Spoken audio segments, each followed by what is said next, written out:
every individual from Oakland.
Welcome. This is Pain to Power, and I am your host, Maria Cosme, also known as Brown Girl Interrupting. And this is the show where we turn our struggles into our strengths and we heal in community. And I'm super excited for tonight's show because it is a special episode where we are going to be going back to all the seasons because it has been quite a journey from the start of season 1 all the way now to season 5. And highlighting some amazing moments and great episodes. Now, I got to say that there were so many, it was very hard to choose because I have loved and learned from every single person who comes on this show and is across from me in this conversation about how to heal, how to grow, and how to stay grounded in who we are. So hopefully tonight you are going to be in the chat. You are going to be asking questions and connecting with me. This is an engaging, interactive conversation, and we are going to get started. So the thing I was thinking about is that I have this quote, and it is actually my quote that I wrote. But remembering who you are is how you take your power back. Recognizing the journey that brought you here is how you claim it. And that is the absolute truth. And I think the journey of what Pain to Power has been. So to start us off, we always begin this show talking about our identity and the importance of identity. So I talk a lot about being the brown girl interrupting because brownness is part of my identity, but my guests always have their own stories. And that backstory is part of what gives us the understanding of who they are. And I love it. Peace J58. Thank you, team. I love that you're here and with us in the chat. So I want to actually share and highlight 2 guests that talked about their stories of identity. So the first you're going to be hearing from is Grindstone, who's featured in season 3. And he is from Grindstone Universal and right now has a YouTube show called Sorry for My Language and an album called Sorry for My Language. So make sure you check him out and listen here as he talks about his experiences of growing up in Oakland and how that impacted his journey. Every individual from Oakland in my era was really stamped with that hustle, do for self, cultural awareness. And so that's really where I come from. I love that. And I mean, so can you tell us a little bit about, because I know in our conversations, you went even deeper into like what that looked like as a kid in school, because you went to a really like dynamic but powerful school. So elementary school or public school? Well, I think we're talking about before Shelton's Primary Education Center. So that's where you ended up, but you were in another space that led to that, right? No, so Shelton's Primary, that was like my first, I mean, it was a primary education center. So that was like from first grade up. But before that, it was the nursery school and the preschool. So like, to make a long story short, I'm not even sure if I could shorten it, but I'm not gonna make it that long. So a great woman and her husband told their daughters, tell your friends to bring their kids to our house and we'll watch them. Because like all their friends, the college friends, they all had kids around the same time. And so that became the nursery. So I remember going to the nursery, I might have been like 3. So in the nursery, It was small, but it was like a little house, little playground in the back, basic nursery, right? But it went so well that when we were aging out of that, they were like, man, you know what? We need to have a kindergarten. Like we need to go from nursery. We need to have a kindergarten and pre-K. I see. Now we like the long version. Yes, no holdbacks, always. So the Black Panther started in 1966 in Oakland. Okay, so in 10 years from now, like in the mid 70s, there was a lot of Black Panther vibes, and there was a lot of we're going to do this, right? So all the people's parents were really, really with, okay, you know what, we're going to do this ourselves. That's, you know, the women graduating from college, they were getting their jobs, and it was kind of like, you know, the first ones to graduate from college and all that. So as the children of that, we were all grouped together. And it wasn't like we don't like them or them, but it was like we really love us. You know, so it was like a really positive.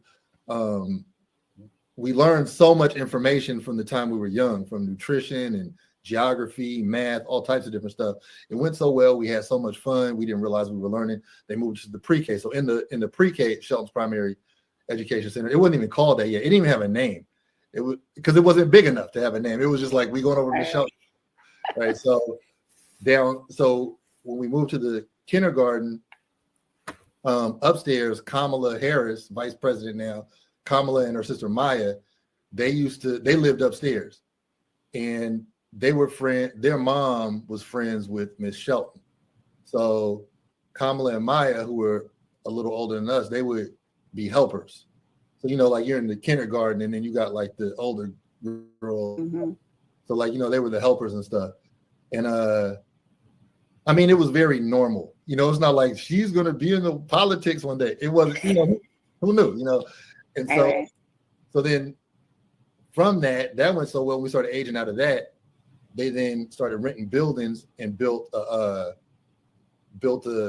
elementary school. And that was Shelton's Primary Education Center. And through that, it was just a place of beautiful Blackness. It was crazy. There was one half Black, half white person at the school. Everybody else was Black. And it wasn't strange. And like I told you in our other thing, I did not meet a white person until I was 10. And that, I know it sounds crazy, but that was Oakland. So that's just how it was. But we learned so much. We were so enriched.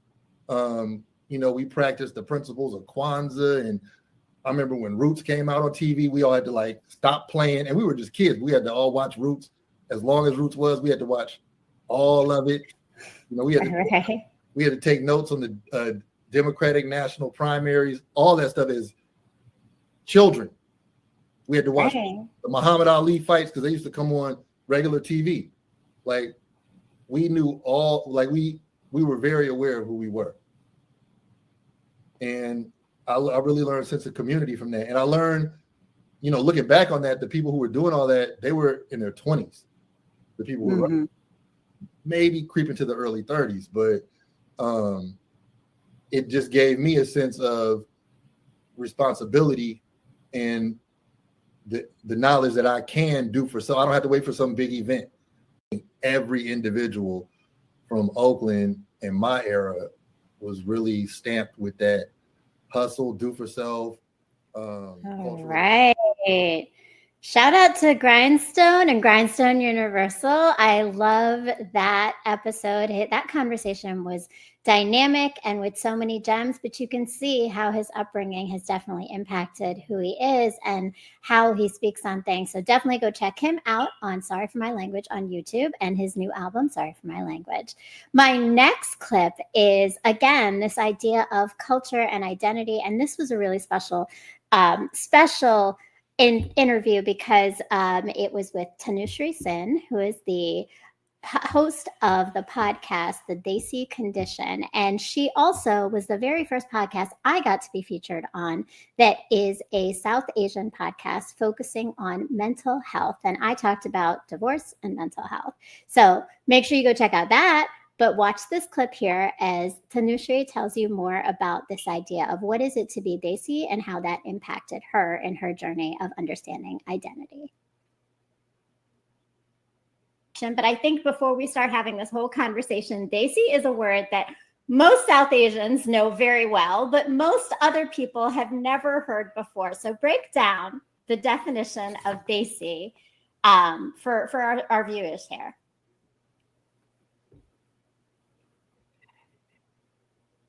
Yes. So the Desi Condition is the name of the podcast. I'll start actually with the name of the podcast. The Desi Condition is a double entendre. So you think of the human condition, the Desi Condition. Desi is often, now I'll answer your question. Desi is often confused with South Asian. It's not really that, although it's very close to meaning South Asian.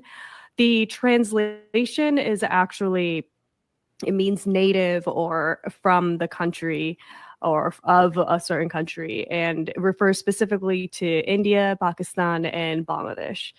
And so when I talk about the Desi Condition, it's the human condition of being Desi, but it's also about mental health. So you sometimes often talk about mental health conditions as well. I love that. And I love the double entendre because yes, right. Like it is the human condition, but what you just said is so important because I remember the first time I used Desi and someone in school, I think it was in elementary school, it was an Indian kid who was like, that just means you're from the nation. I was like, but that's how I describe myself, you know, like it is a mixed feeling for many. And I would say that I know in the South Asian community, in my community, I'm Bangladeshi and Pakistani, and I know you're from Bangladesh. I'm Bengali, yeah. Bengali, yeah. So, you know, that term is kind of something that is like this known understanding between some of us, though, right? So I appreciate you extending that because we've got an audience here who maybe has never even heard that term before, and so I do want everybody to understand it. And then obviously, there's the podcast itself, but before we get into more on why you started this podcast, give me a little bit more background just about you. So you are Bengali, and tell me, like, you know, just your family history and a little bit about you growing up. Yeah, so like you mentioned, I'm Bengali, and that's about as definitively as I can kind of describe my ethnic background because it kind of starts to get a little confusing from there. So you know a little bit the history of what happened out there. But while my parents were growing up, they grew up in what's now Bangladesh. At the time, it was either India or depending on what time in history, it was either part of India or it was part of Pakistan. So what was then considered East Pakistan. And then later in 1971, it became Bangladesh, which it is today. But at that point, my parents had already left. And so around the time that my parents left, it was due to, there's a lot of tensions, like kind of religious strife at the time in that region, and kind of there still is, unfortunately. And so my family's Hindu. And so the way that Pakistan was established was that it was supposed to be an Islamic nation. And so there was like some religious strife. And so it was not really safe for Hindus to be there at the time. And so they immigrated to India. And so that was the whole thing. But I'm not necessarily sure how to identify, I guess, as Indian or as Bangladeshi. I'm not sure. Both sides of my family speak Bangladeshi dialects of Bengali, and yet I've never actually been to Bangladesh because all of my family now is in India for the reasons that I just said. So I don't know. I'm confused. So I just say that I'm Bengali. But I think before we start having this whole conversation, Desi is a word that most South Asians know very well, but most other people have never heard before. Oh, I love it. That was such a great conversation. I hope you get to go back and watch it because it gives you a deeper understanding of South Asian culture and the dynamics of it. And I definitely do want you to learn a little bit about if you don't know it. And if you know it, maybe you'll hear something that resonates with you in how culture and identity has impacted you. And I love it. I've got No Holdbacks TV in the chat. Welcome Welcome, Tasha. Love the recap, PG. Thank you. And thank you so much. Definitely share your thoughts on something that resonates with you, questions you have. Well, I mean, I'll be answering the questions. No guests here to answer them, but if they're questions for me, because this has been quite a journey. And I have to say, I'm so appreciative of everyone who supports by watching, by tuning in, whether it's the rebroadcast or it's live in the chat, like Tasha and J58 have been. It's really about just us connecting and learning from each other. So make sure you follow Tanushree Sen as well. Go to the Desi Condition. It is found on iHeartRadio, on Ruckus Radio, and she has the Desi Condition show where many different South Asians are featured talking about mental health and the importance of recognizing all the dynamics and the complexities of what that looks like. Thank you so much, Shalogic and Francis. This is powerful. This is powerful, and I love it. And I love that I've got so much of my iRant family here. And if you haven't done it yet, please make sure that you are subscribing, hit the bell, hit the like, and share this podcast with someone else you think is going to gain from hearing stories of others, just like Grindstone and Tanushree, talking about how we heal, how we find and understand our identity, and the role that it all plays with each other, with ourselves. Thank you so much, J58. Oh yeah, I love it. Tasha said, who did I learn from the most? Oh my God. I don't know if there's any from the most. Like, I think that every different episode, I learn something new about myself and I take away a new tool. So there's not one particular one that stands out, but it definitely has been that there are like these eye-opening moments where I'm like, ooh, I do that. or like, wow, like I was feeling that and someone just gave me the language for it. And I hope that just like I am having epiphanies and growth and evolution, you are all doing that as well, as you are listening to the podcast and engaging and going back and watching all those episodes, don't forget, and following all those folks because they're doing some amazing work. So this show is not just about identity, it is about healing. And the quote I want to share with you that I love is, the journey isn't about becoming someone else. It's about unbecoming everything that isn't really you. And this is from Paulo Coelho, who is the author of The Alchemist, one of the books that I referenced in just my last show here. And that's what so many of the individuals you're about to watch this now have been doing, is the healing journey, which is understanding and grounding themselves in this evolution of what it is to come home to ourselves. And it requires us to unearth, understand, and interrupt narratives and patterns that have put us in cycles of pain or stagnancy. So please watch this show. And yeah, kind of to your question, no holdbacks, this was a moment where I had one of those where I was like, wow, that's what I needed. And this is Saskia Catherine, who is going to be sharing her conversation on understanding how to open ourselves up to love when we've closed ourselves off. And you definitely want to follow and understand her deep inner parts work that she's been doing as a multiple modalities healer. And no holdbacks, you said, I definitely had an epiphany or two with your show. Well, thank you for that. And I definitely want to hear more after we watch Saskia. Definitely want to hear more about what those epiphanies were. So get ready to throw that in the chat. Accomplished at the bottom of it all, it was who's going to pick me and who's going to love me, right? And that continued to be the desire until I was able to then pause and say, wait, who am I, right? And we can go into sort of what catalyzed that, but I'll pause here to see if you have another question. I love that. And I want to first go to our chat because I see that there's some comments coming up because people are listening. And I see Lift Oneself says, when your heart closes, how do you open it back up? Oh, that's an excellent question. And welcome, Lift Oneself. She was on our show last week.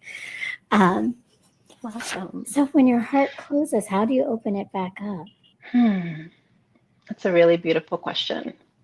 I think one of the things that happens when we close our hearts is that we might believe that we're closing it to other people, and that is true. But inevitably, we are closing it to ourselves. And so this question of how do you open it back up, I would say one is you've got to feel it. You've got to feel what it is that caused you to want to guard yourself and close it. You got to feel the pain. You got to feel the anger. You got to feel the abandonment, the betrayal, the rejection, whatever it is. And that is quite uncomfortable. But really being able to either do that with yourself or finding a therapist or a guide or somebody, a trusted friend, right, that can hold some space, a loved one that can hold the space for you to not think about it and talk about it and intellectualize it, but like actually, truly, fully feel it. And oftentimes, if we're talking about something, that happened as an adult that caused me to close my heart, it's then going to track back to much more historical, right? Much more younger self. What did that trigger in you? And so then you have the opportunity to go back there and go back and get that little self and say, okay, let's actually heal this, because this is the thing that we have to talk about. This is the thing that we have to heal. So I think my encouragement again is, we think we're closing ourselves off to other people, but oftentimes we've closed ourselves off to, we're doing the closing as a way to protect from the little self, the inner child that is more hurt, more triggered by whatever that external betrayal, or rejection or pain was. And so it's like, okay, this actually isn't about you. It's not about the other person. It's now, if I'm feeling like I have to close my heart, it's because it's time for me to go inside and be with that younger part of myself and help her and ensure that she feels from me that she is loved. Before we started the show, we talked about timing. And the timing of everything for this conversation is so apt, just in the week that we've had as a country, as a nation, as people, as humans. But also, I think the timing of everything you just said, for me personally, I cannot tell you how powerful it is to have heard that again. And there's something that stuck with me. You said we have to not intellectualize our feelings, but feel them. And I was thinking about what you mentioned when you talked about your checklist and this idea that we had to be, so we're working for something. And checklists tend to then get us into this intellectualization of goals. Feeling is such a different experience. How was that shift for you, going from intellectualizing to feeling? Was there a struggle in that shift? Yes, and it was one of the biggest keys that switched things for me. So when we experience trauma, one of the bigger things that our brain then focuses on is survival. And when you have to survive, you don't have time for all of the feeling, right? You have to get smart. You've got to think about what it is that you need to do. So like when the bear is in front of you, it's not time for you to notice how you're feeling about it. It's time for you to actually cut off, right? It's like there's a separation that happens then from the brain and the body. And you're like, let me shove all those feelings down and then let me learn how to be logical, how to rationalize, and how to do what feels logical in the moment, right? No matter how misguided, but like I have to just be up here because I've got to think my way through this. And so while therapy was very helpful for me, when I started to learn embodiment practices and really understand, okay, what does it mean to feel a feeling? Like to notice the sensation in my body, to know where it lives, to track the intensity of it, to allow it, to notice if I'm judging it and actually push that back and say, no, this is okay, to let myself cry, to let myself scream, right? That is a completely different thing than talking about it. And those of us, when we're smart, when we're very high achieving, when we're very textbook oriented, we'll be emotionally intelligent in the sense of having the language. And so sometimes it's hard for us to know for ourselves, and even for a therapist or somebody else, a friend, to know that we're not actually feeling, because we can talk about it all day long, but there's not the emotion of it. There's not the sitting with it. There's the packaging of the story or the narrative, and the trying to move past and get to the lesson or get to the so what or get to the solution. And I had to learn to, no, it's okay. It's okay for 3 days. I mean, again, talk about timing, right? This week, it's okay to not have any answer, to not know how to take any action, to just sit with anger, Mm. with rage, with sadness, with disappointment, with despair, because when I sit with all of that and I actually let that move through me, then that's when that inner wisdom comes up. Then that's when we can access our higher self. So I learned that emotions are our friends and that emotions carry information, and that when we suppress them and compartmentalize them and ignore them, we miss some really key information that's going to support us in our journey and support us not only in our self journey, but in whatever actions, to put in context again, whatever actions it is that we want to take externally. Mm.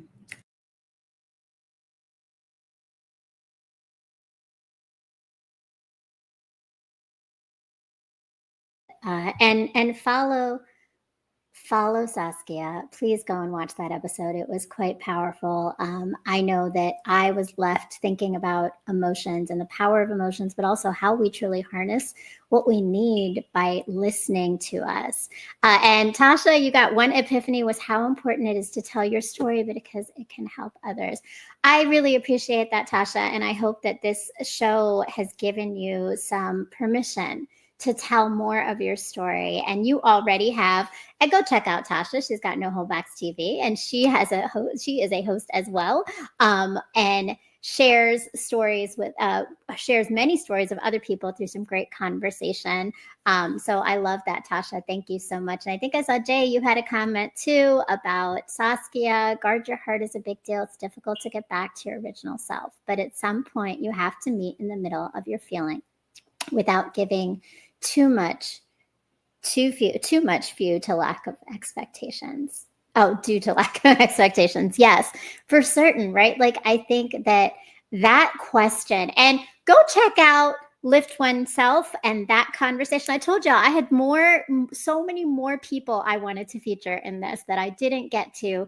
And I'm hoping we do another highlights show. If y'all love this, make sure you let me know in the comments. I will definitely do more because there are so many people to highlight.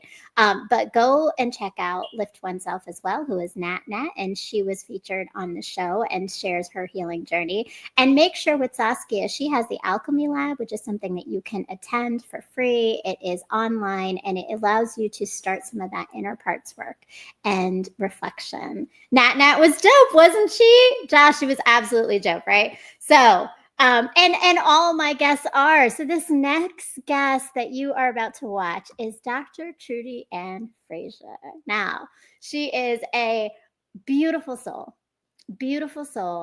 And she shares so vulnerably and honestly how she has maintained this light and love about her through some dark moments. So please check out Dr. Trudy Ann Frazier.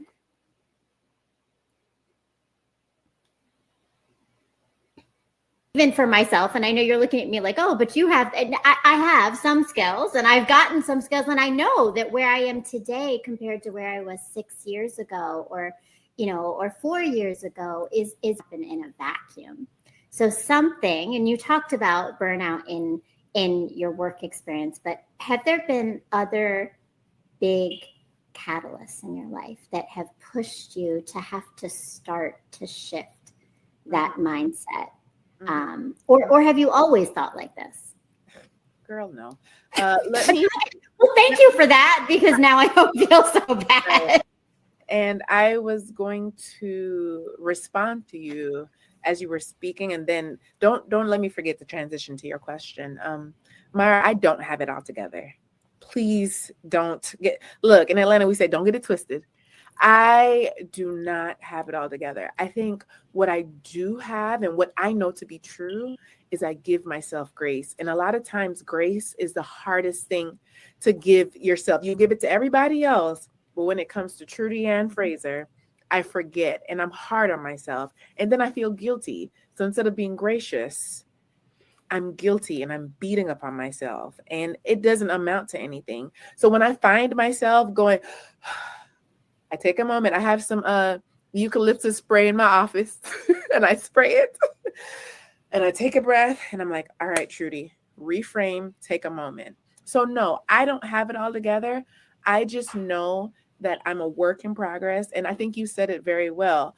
I'm not what I want to be, but I'm also not where I used to be. So baby steps, one step after the other. And I think in Atomic Habits, that book by James Clear, he talks about baby habits, that the atom is the most basic element. And see, I'm nerding out a little bit, but they're the most basic element in the human body. But when you put it all together, we become this beautiful creation. But it starts with those small habits. So I would say the biggest thing, I speak on it, I try to live it, even though I don't have it right every time, but giving yourself grace. And that starts with gratitude for where we are now, but giving yourself grace. Let me transition into your question. Have I always been here? No. I would say it's a sad story, but it's the purpose in my pain. I think your show is called Pain to Power. And Atomic Habits is on my list. Yes, order it and be audible. I was thinking the same thing. I know it's one that I'm wanting to. I read it and I listen to the audible at the same time so I can stay focused. But in any case, I was talking about my bathroom floor moment. So I'm thankful. I was that kid. My parents did not. So they were both teachers in Jamaica. After Daddy transitioned from playing sports, he became a teacher. He taught biology, and my mom was a physical education teacher. So my parents valued education, as most immigrant parents do. They're like, which one are you going to be? Doctor, lawyer, engineer? You know, most Caribbean parents, because they know about the opportunities that open. They're familiar with education. They're not really familiar with all the other stuff, which is a whole nother conversation that it sounds like we may need to open up. But in any case, I was told to model my books. So I modeled my books and I was blessed, and input always equaled output for me. So you study, you work hard, you get tutoring, you ask for help, and then the pieces fell together for me. And I'm so thankful for that. But what I found in my first marriage was that input was not equaling output. When I was dealing with somebody who, without getting too grim or centering this conversation around the sad part, somebody that just was not pouring into their own cup. So they showed up empty. And here I was trying to pour and fill, not recognizing that, wait, all they're doing is taking. And now I show up depleted. I need to fill myself, and you need to show up full. Even if it's 3/4 full, it's still better than empty. And then together we pour from our overflow. Well, that was not the case in my first marriage. I got married about 10 years ago, actually, to my first husband. And things just hit the fan. And I found myself on the bathroom floor for the third time, crying my eyes out, not knowing where to turn. I just knew I was in a different city from where my family was. We'd moved to Texas, and I was not sure of myself. I placed my worth in his hands. And what I know now from that experience, owning that power, is just because somebody doesn't see my worth, my value doesn't change. But Myra, I had to go through that experience in order to grow through it. And now, like, I'm glowing a little bit, like that experience, that beat down. Sometimes you go through the pressure and you're sifted like gold. That was my sifting experience. And no, I'm not perfect, but I sure am better than I was before. But I'll never forget that bathroom floor moment, because I didn't experience that in life. Like, my parents sacrificed for me and my 3 siblings so that we can have what they didn't have. And school came easy for me, and I worked hard. And I was like, wait, I'm working hard at this, but it's not working out for me. And I didn't know where to turn. And I came back home. At the house I live in now, was being rented by some wonderful renters before, but I went right back home to my mama's house upstairs. Even for myself, and I know you're looking at me like, oh, but you have, I have some skills, and I've gotten some skills, and I know that where I am today compared to wow. So Dr. Trudy Ann Fraser, you saw it. She's a light, and she's hilarious. So it was a great conversation. Please go and follow her. I've got to say a big shout out to her and congratulations. She is now a mama to be, and taking a little break from some of the work, but definitely an amazing person. I love it. Troy Hines, welcome. Sending peace and love. Thank you, Troy. I appreciate you checking in and being here.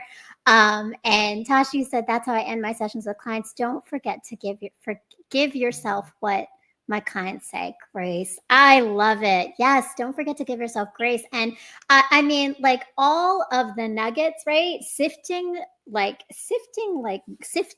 gold. I love that one, right? And yes, Whiskey Girl, also an amazing guest on my show.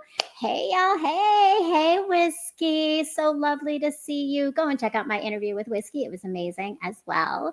So, what I love is that, and people always ask me this, right? How do I find my guests? So sometimes I find my guests, and sometimes they find me, and sometimes the universe just aligns. So this next person, Elena Holloway, I have to say, shout out to the event 202 Creates, because it allowed me to find this amazing soul and powerful woman who has gone through such a tremendous amount of pain, but come out in this beautiful, powerful space. And she's going to be sharing and talking about her story as a mother and some of that unlearning of messages. But it was really that I was sitting at 202 Creates. I looked across the bar, saw this woman in an amazing green suit, and just had to go and say hello because we made eye contact. And once you make eye contact, you can't look away. You got to go talk to them. And I did. And we started a conversation, told her about my show. And here we are with Elena Holloway, who came as a guest to share her story of pain to power. To do that. Going back, getting it right with my kids, that's unheard of for my generation. Apologize for what? You eat every day, right? You have clothes to wear, right? Right.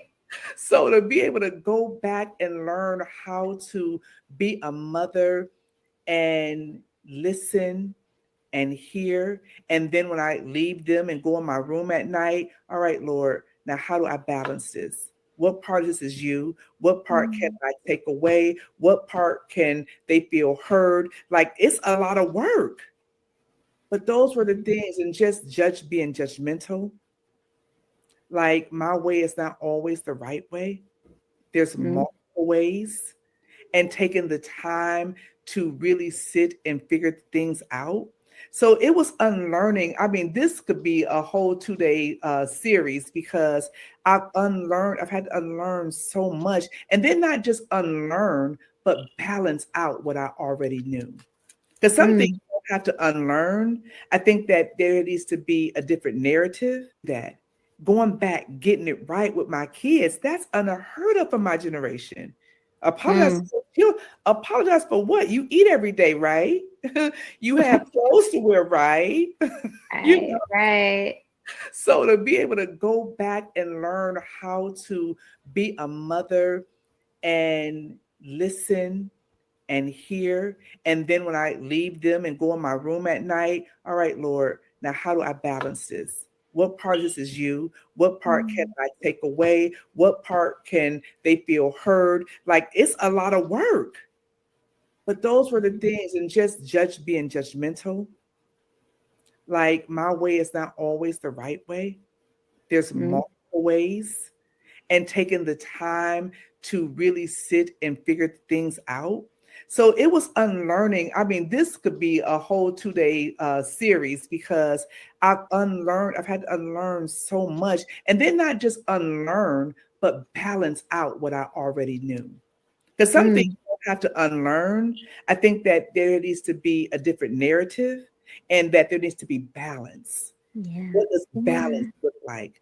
What does balance feel like? How do this really work, right? Especially in 2023.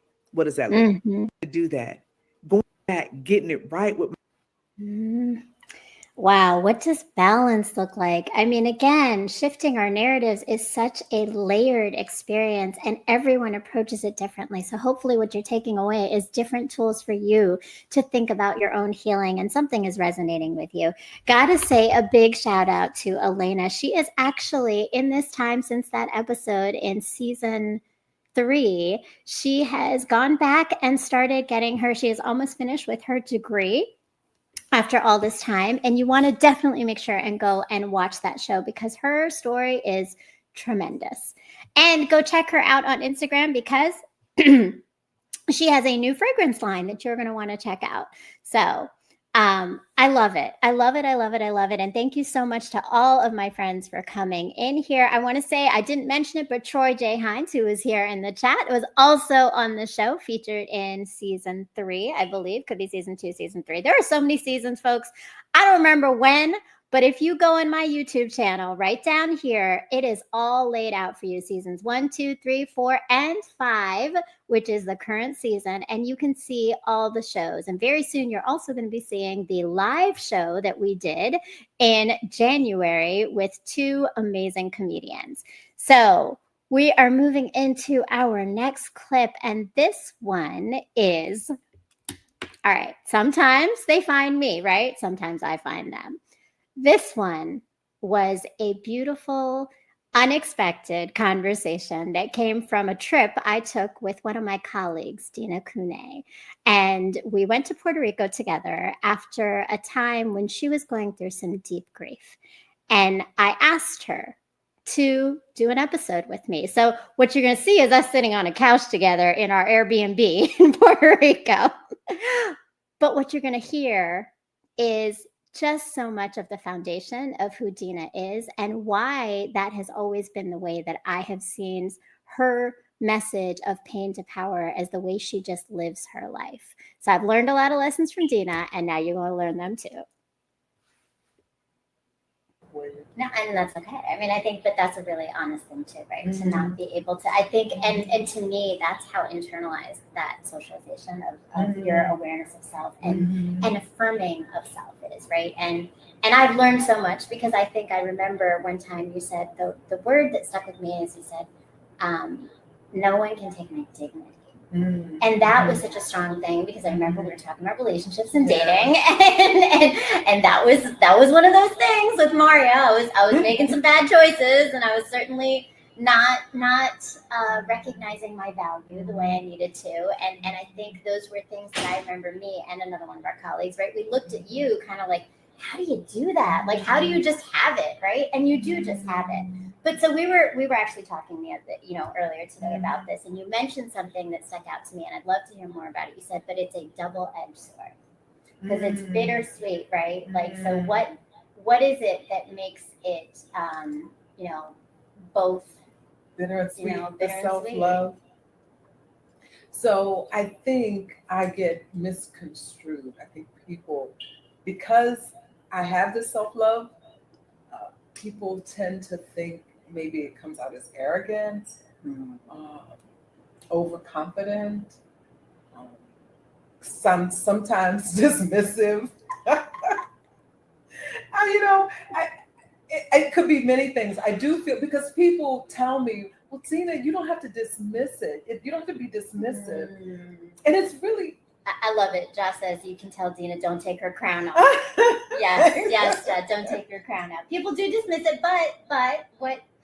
Well, so for me, it's a them problem. And I think so again, see, that's what happens. People think that's it. It's a them problem. Like, I want to live my life walking through the world being like, that's a them problem. Like, only Dina can do it. Because I know that I'm not being dismissive, and I think people tend to also think because of self-love. I do have self-love, and for me, that means that I have to have boundaries around my emotions and my connections, and I'm very careful with who I let into my very inner space. Because vibes and stuff mess me up. They can, right? Right. So I'm very careful about that. And so what happens sometimes is that other people will get emotional and get upset that I'm not emotional. No, and that's okay. I mean, I think that that's a really honest thing too, right? Mm-hmm. All right. So you can see Dina is a character and Dina is fun. She says straight up, Jay said straight up, that's a them problem. Sometimes you can't, nor shouldn't you deal with all the BS. Inner peace for sure, right? But and the boldness, right? So go and check out Dina. Definitely follow her on Facebook. She's not on Instagram, but she's on Facebook. Go check her out because she has some really cool stuff coming up talking about end of life care and how we actually prepare for our end of life by living our life today. So you're not going to miss the things that are coming up with Dina. And Whiskey Girl says, congrats on 5 seasons. Thank you, Whiskey. And thank you for being on 2 of those seasons. So Whiskey was a guest, not only just in this last season, which is season 4, but she has also been a guest, and she was a guest in season 2, if I'm not mistaken. All right. I love it. I love it. And thank you so much. Thank you, Living You Shay Reviews. Great convo. Appreciate it. Thank you for pulling up. Merciful, welcome and thank you. So this next clip, child, I'm a yapper. I love to visit your show. Yes, girl, you know we could talk for hours. Look, again, go and watch my chats with Whiskey because those are always great conversations. And I don't know if y'all have noticed yet, but anybody who's been on my show as a guest has become a friend, because that is what this is. When we heal in community, we build relationships. And when we build relationships, we build this connection amongst each other to help and guide and build and grow together. And that is the goal of this show. And that is definitely the message of my next guest that you're going to watch, who is Emma G. None other than, she's amazing. She is brilliant. She is a youth empowerment coach. She is a singer, a songwriter. She is just a transformative individual. And she's leaving us with this message right now as this final piece before we get into some other conversation on what we need to remember about ourselves as we heal. So check out Emma. But we all have these things that every year, we just closed out a year, right? That stay with us, of something that we have grown in our understanding of. And so as we leave, what is something that you have grown in your understanding of, in the way that you move through the world and the way that you see others move through the world in these last few, I guess maybe this last year? We'll start with that.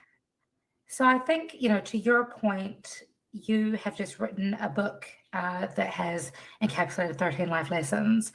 For me, every life lesson that I've ever learned has been turned into a song. And so every single song that I'm writing and creating carries on teaching me, growing me, and harnessing my journey.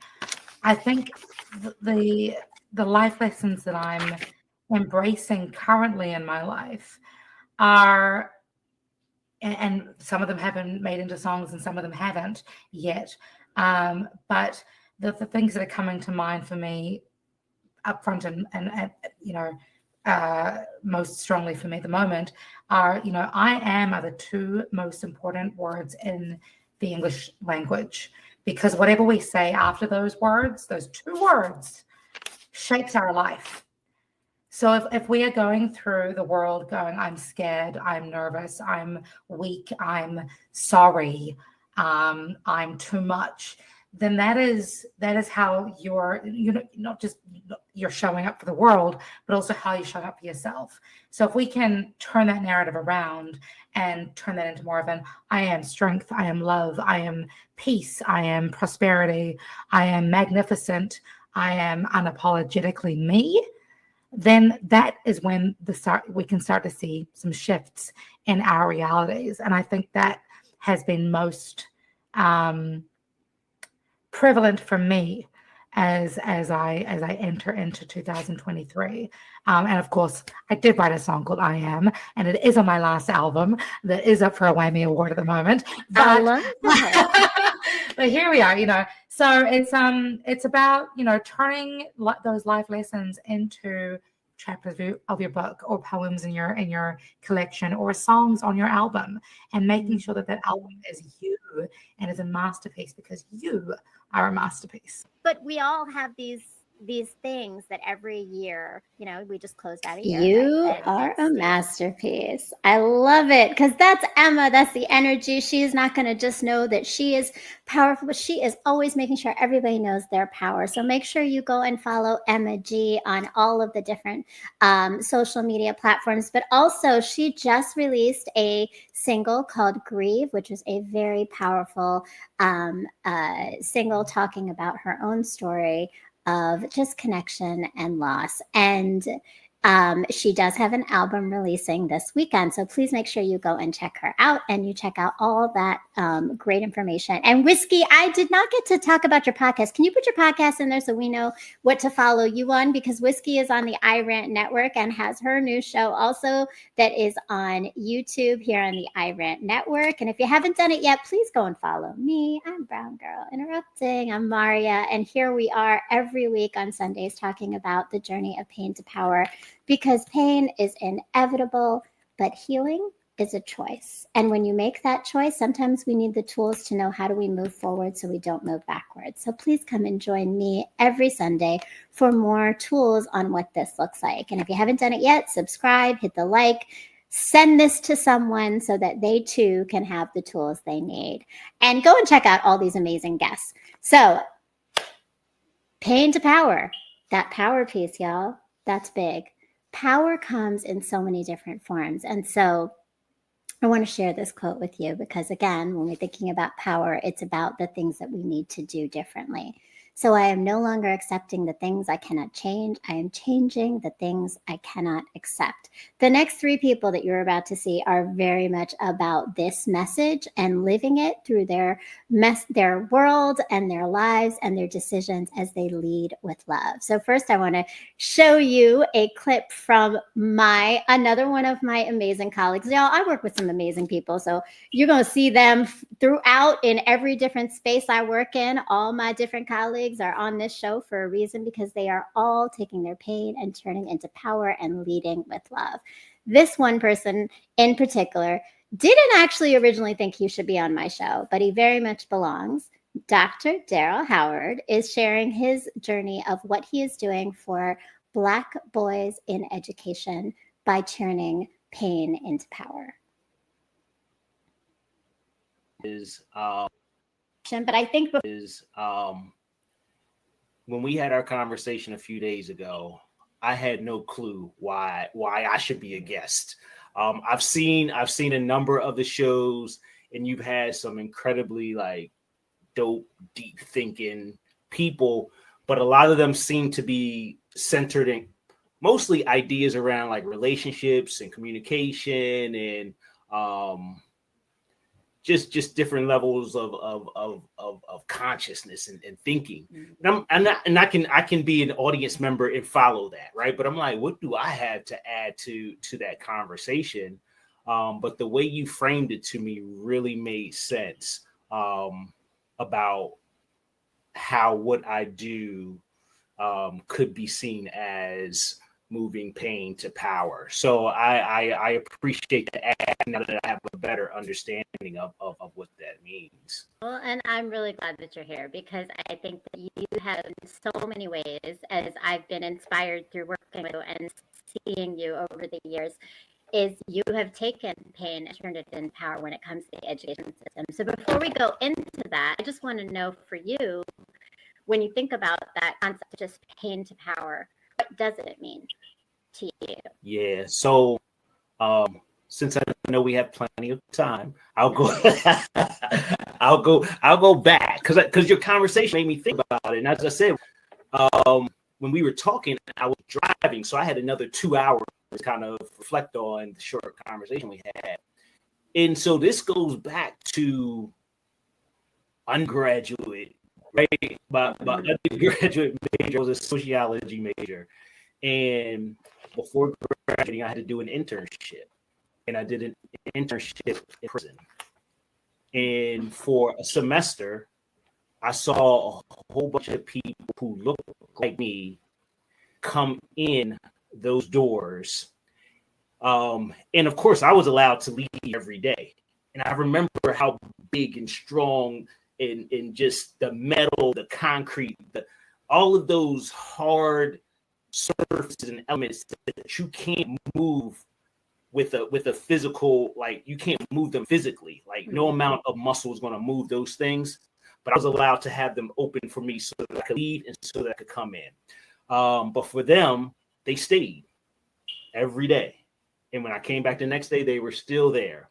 And to live in that environment, to live in that institution, and for me to engage with them, really kind of opened my eyes to like people shouldn't have to live like this. And I know sometimes people make decisions that require them to be consequenced in some way, I guess. But what can you do as an individual to prevent them from, or at least ensure that they're thinking through the things that they should be considering before doing something that may land them there, right? And so that led me into counseling.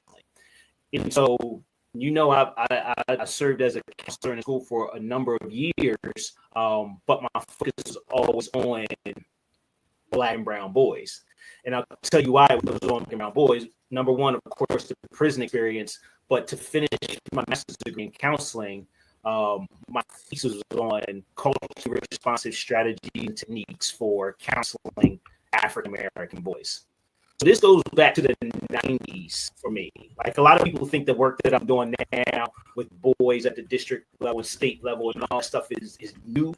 This is not new. Like I've been doing this since the 90s. And that's really about taking pain power, because I saw the pain in individuals' humanity being stripped in that institution, and how can I do something to change that dynamic? And that's kind of where I am now. It still feeds me today, and that's why I was like, okay, maybe I am an appropriate guest for this, because this feeds me every day outside of my own family, like serving, thinking about, writing about, teaching about, praying about Black boys is what I do at the top of the morning and at the end of the day. It's everything that I do outside of my own family. So it made sense to me. Well, thank you. And I think the way you just you pulled all that together, right? That definitely is. Dr. Howard, for certain. Please go and follow him. And for those of you who are educators, Black and brown men, or women, and just in education, please go and check out his links and his information. He has the Bond Academy, Building Our Network of Diversity, coming up on April 25th to the 27th. And you're not going to want to miss this, where so many other amazing educators and leaders come together and share how we build our network of diversity for the benefit of our Black and brown boys in schools. And Merciful says, how do you spell that word? Which word are we spelling? DESI, DESI, the DESI condition, DESI. I love that. Thank you so much, Merciful. And is that Victorious? So that is Victorious, who also was a guest on the show. And next week is a very special episode, because Victorious and I are going to have an in-person conversation and interview about his new film, Exit Interview, and the soundtrack. So you're not going to want to miss next week with Victorious, and make sure that you go and follow Dr. Howard. So this next guest, okay, this was you land, is it a whale? I don't know what the term is. Put it in the chat if y'all know it. But you land a conversation. So this was a hope and a prayer, and I shot my shot because I went to a comedy show with Zainab Johnson, the comedian, who's brilliant and hilarious. And at the end of the show, I took a picture with her and I posted on Instagram and tagged her, and she liked it. So I shot my shot and I said, hey, I've got a show and I'd love to have you as a guest. So here she is, Zainab Johnson, a guest on my show, talking about how she sees activism and comedy. Yeah. And I really appreciate that you've been you're always so honest about that. But let me ask you, so do you get pushback? Just thinking about, you talk about personal things, but you also talk about a lot of social justice things through humor. And issues that come up in life, right? That have impacted you personally, but are around, right? They impact a lot of people. Mm-hmm. Do you get pushback, or is there everything that that has made that difficult for you to do in public spaces when you're doing your comedy? Yeah, sometimes I get pushback if someone has misunderstood what I'm saying, or if they flat out disagree with what I'm saying, like that's fine too. I'll get a little bit of pushback. I think sometimes when you acknowledge certain things, I think sometimes when people champion you and feel like you're their warrior, then they put the burden of being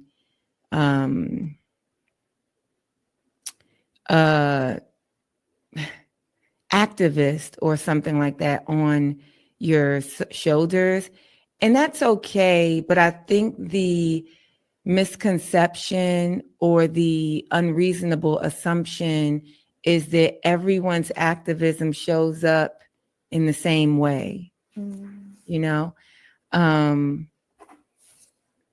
I again, I am a Black Muslim woman in America.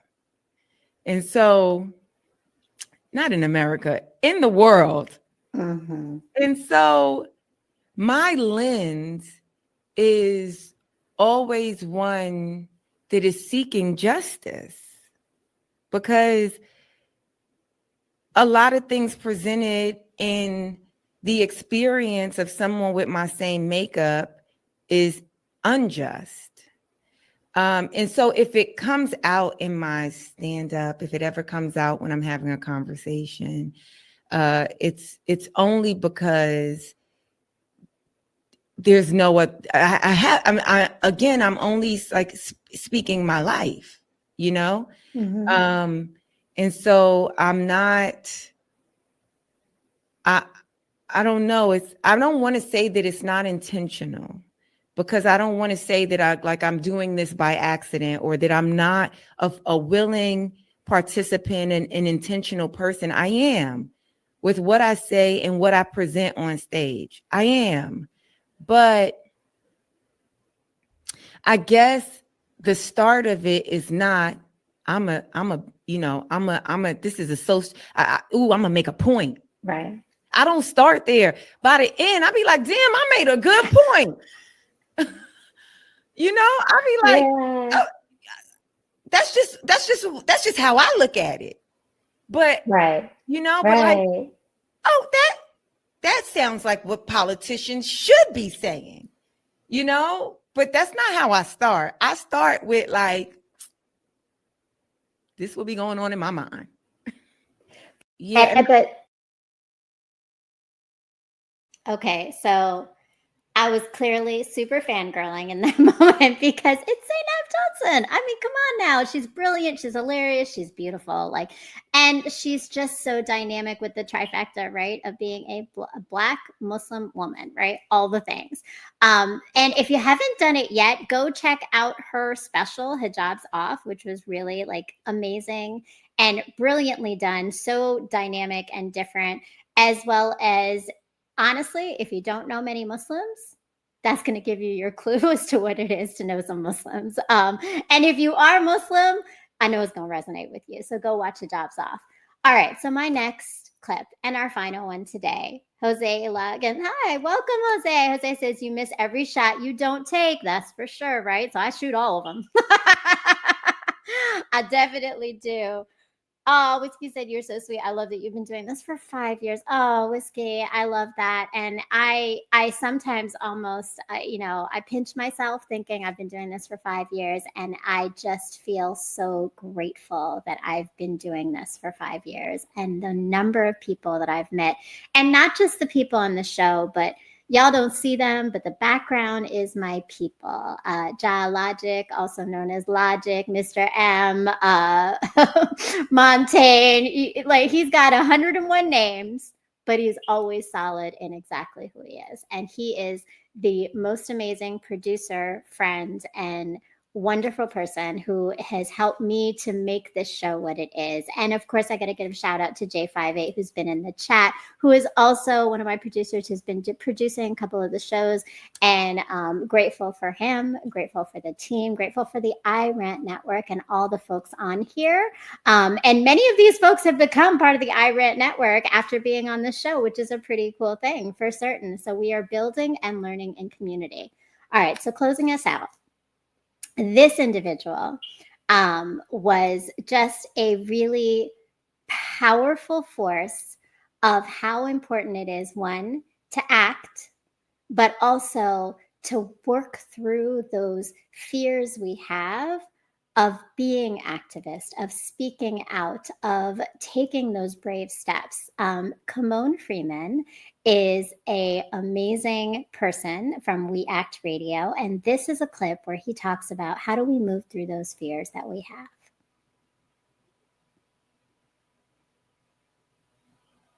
Spoke to it when you talked about Eleanor Holmes Norton and her response, right? Why isn't that she's not willing to say ceasefire? There's a fear there, right?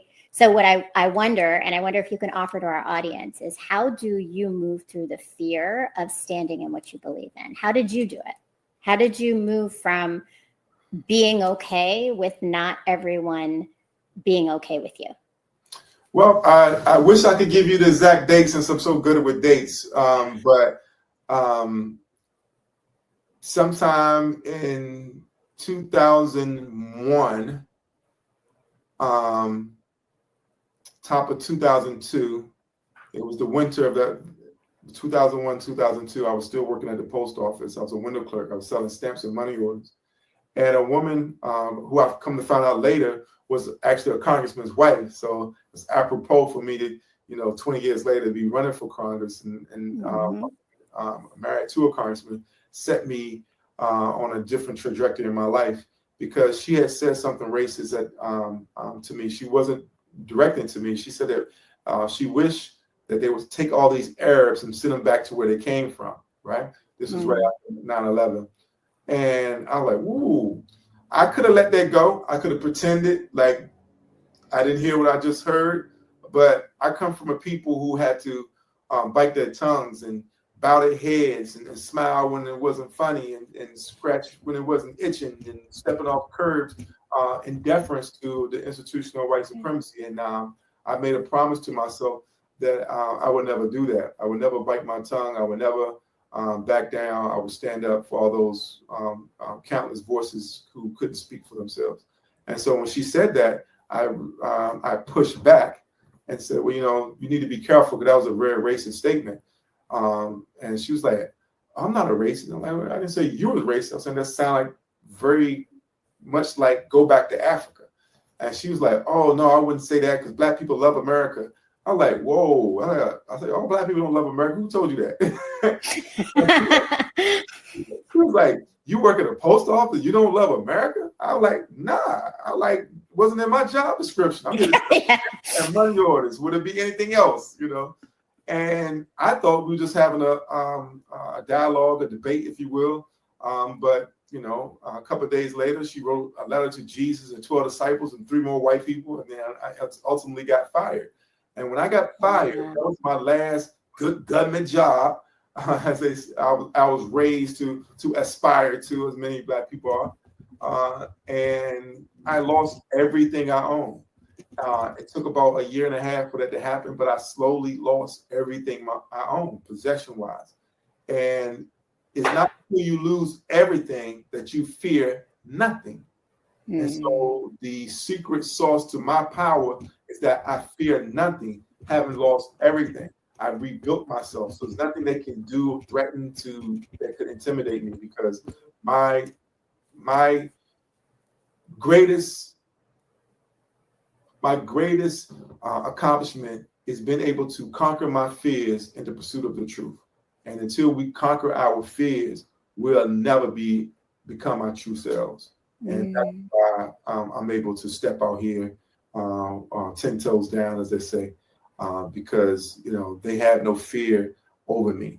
And I wish that for everyone. Nina Simone said freedom to her meant living without fear. Malcolm X said that, I hope all the fear you have in your heart is taken out.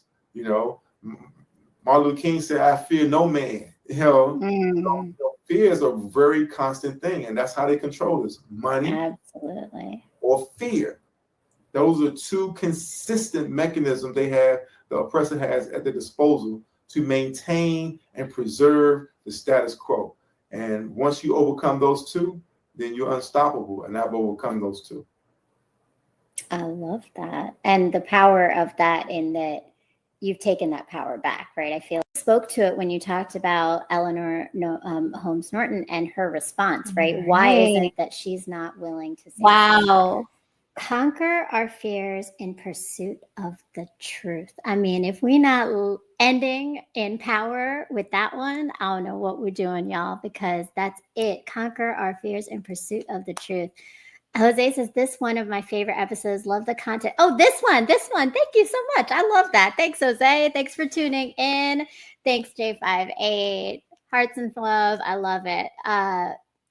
Victorious Merciful says the bathroom floor, the kitchen, all that. Oh, Lord. Yeah, that bathroom floor moment when Dr. Trudeanne talked about it, I can tell you I have had many bathroom floor moments. And truthfully, all of this, thank you, Troy Body. Congratulations, Brown Girl. Thank you so much. Troy Body was also on my show in season 3. He is, again, another one of my amazing colleagues. And he is not just a colleague, he was my honored to be boss, and took me on a journey of truly knowing and discovering myself in my power, in my leading. And so that's a lot of this, right? Everything that I've been talking about and why I bring people to this stage and this conversation is because this has been my journey. My journey has been finding my power within my pain. And hopefully you have understood better, walked away with some tools, resonated with something, heard someone that you're going to go back and watch and follow and be a part of, and understanding and knowing what they're doing. And I got to give a shout out, because with Kimon, I didn't get to say it yet. I want to make sure y'all know. Kimon Freeman is from We Act Radio. Go and follow him there. And there is a rally, the Good Trouble Rally, coming up on April 4th at the Black Lives Matter Plaza in DC. So if you're in DC, make sure April 4th you go to the Good Trouble Rally and you are part of that resistance and not the fear. And so, yes. Thank you so much for tuning in with me today. I want to remind everybody that if you haven't done it yet, I have revamped my website. So that website right down here, www.browngirlinterrupting.com, has some amazing new photos. Shout out to Jean Sizemore for that. And just so much more. You're going to see all of the shows are right there in the media section. You've got my writing and my blog that talks about my own journey of pain to power, culture, identity, relationships, love, healing, all of it. So please go and check out my blog. Please go and check out the website. Make sure that you are tuning in every Sunday. There it is. Look at that fire photo, right? Matching the chair with my hair. Like, who does that? That just happened, y'all. I didn't even plan that. I got there and the chair was the same color and it just worked out. And I am really excited to announce that very soon, stay tuned, there are some amazing courses being developed by me and a team of some wonderful people, Mia and Damon, who are, and we are going to be unleashing Empowerment Unlocked. So if you like some of the tools that you hear here, the way that I've set up this show, what's come from all of this, please make sure that you are coming and taking these courses. It's 5 courses to really recognize and understand how to shift the narratives that we have that hold us back from coming home to ourselves. Thank you so much to everyone who tuned in, to everyone who was in the chat, to everyone who has helped to make this what it is. I am Maria Cosme, and this is Pain to Power, and we are always going to continue to find our power in our struggles by healing in community. Peace, love, and light.